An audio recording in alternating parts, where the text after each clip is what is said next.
ขีเป็นพยานให้คู่สำลานงานแต่งทางสอง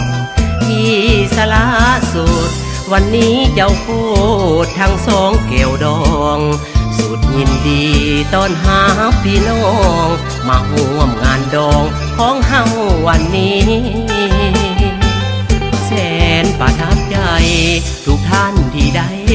ให้เกียรติมา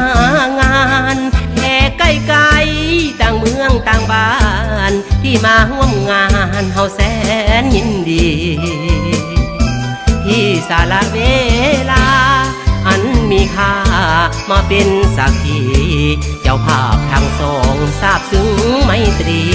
ที่มาวันนี้เฮาแสนชื่นชมกราบขอบพระคุณที่เกื้อหนุนคู่สมรสใหม่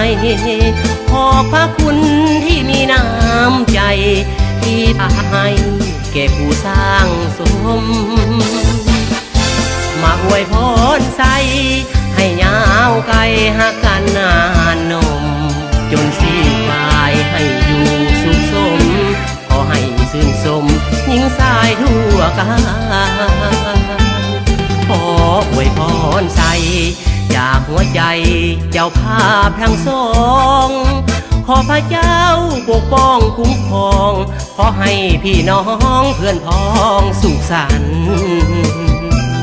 ขอให้สำเร็จในการงานเจริญทุกวันขอพระเจ้าทรงนำสีวันให้อยู่สุขสันต์ขอพระเจ้าอวยพร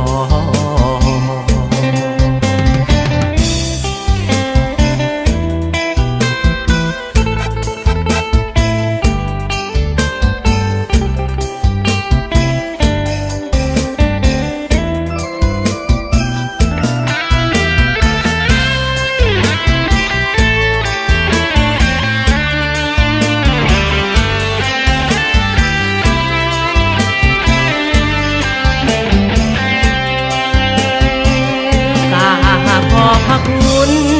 ที่เกื้อหนุนคู่สมรสใหม่ขอบพระคุณที่มีน้ำใจที่ให้